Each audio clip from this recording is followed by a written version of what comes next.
In this video, I'm going to discuss the basic materials we use for painting in watercolor. First, we'll start with the palette. I use an enamel butcher's tray. I like this surface because the paint will sit on the surface and it will spread out and it won't bead up like it does on some of the plastic palettes that you buy out there. Some people prefer wells in their palette. I prefer using the flat butcher's tray. I keep my colors around the outside, and then I keep the large area in the middle for my mixing area. And in a future video I will discuss how to actually set up the palette. We also use paper towels. Some people prefer Viva paper towels because they're smoother and they leave less of an impression when we're doing special techniques. But you'll need them for cleaning up, for taking moisture out of your brush, and a host of other reasons we will be using paper towels. This is a large flat brush. This is good for laying down water or very large washes, but typically I'll use a brush like this to lay water down on the paper in a quick manner. Oval flats, these are flat brushes. They come in, all of these brushes come in a variety of sizes, and these are flats because they're flat across the top. These are oval flats, and I have those in a variety of sizes. My workhorses are these round brushes. They actually come to a point, but they're called rounds. And so once you put water on them, they do come back to a nice point. And I use these all the time. The last brush that I use is a rigger. Some people call them liners. These are script liners, also known as a script liner. And all of these brushes are made by Robert Simmons. They're the Robert Simmons White Sable series. They're synthetic, so they're more on the inexpensive side than an actual animal hair brush. And they also hold their shape very well, and they work just as well as the sable brushes.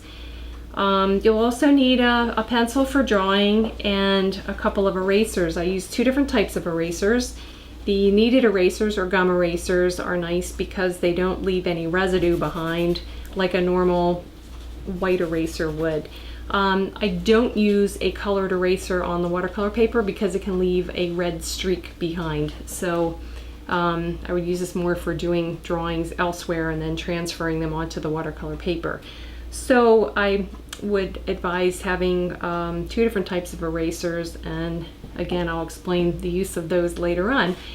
You'll also need a water bucket, and I like a transparent water bucket because I like to be able to see how far I'm dipping the brush into the water. And if it's transparent, you can actually see that, and you can actually load the brush with just as much or as little water as you need.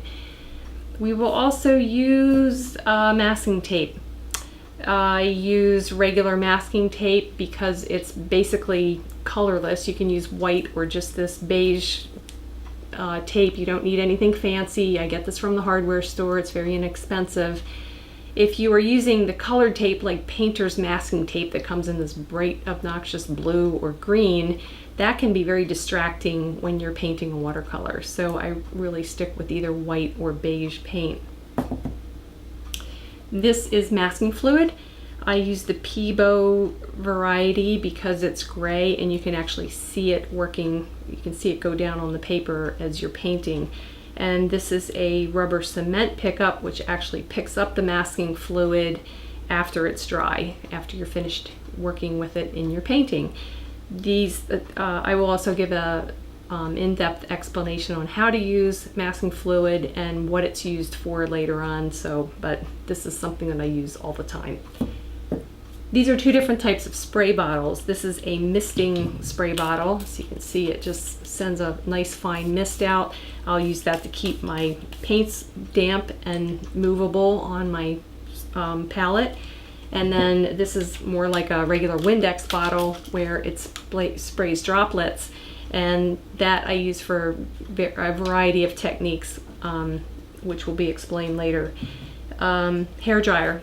So in between doing different washes, you can dry down your painting using the hair dryer to speed things along. Also a ruler.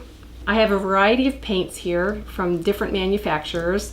I've been working in watercolor for so long that I've come to know and appreciate particular pigments from particular manufacturers.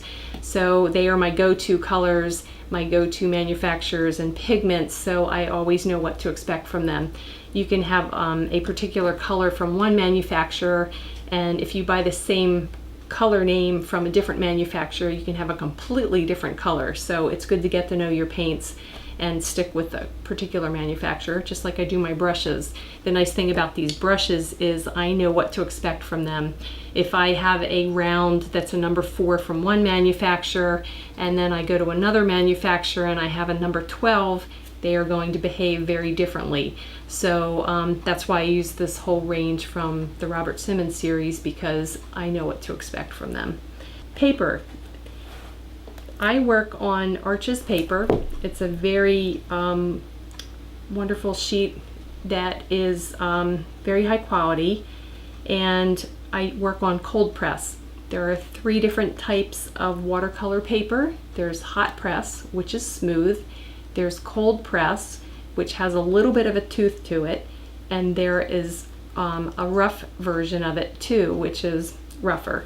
So the cold press, as you can see here, has a little bit of a tooth. This paper is wonderful because it takes a beating. You can do a lot of different techniques and scraping and splattering and using different, you can use salt on it and alcohol and all kinds of different things, and it holds all that.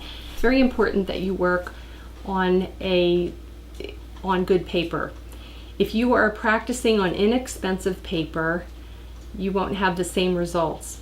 If you're practicing on one surface and then you're painting on another surface, it's like learning how to play baseball with a basketball.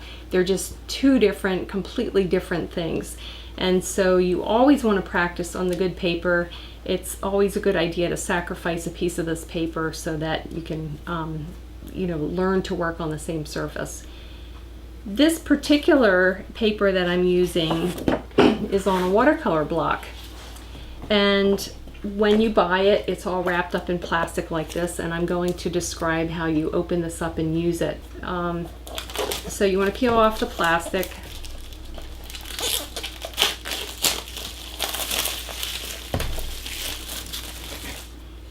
And when you open it up, you'll notice it has a black piece of paper on it. It's just a protective sheet.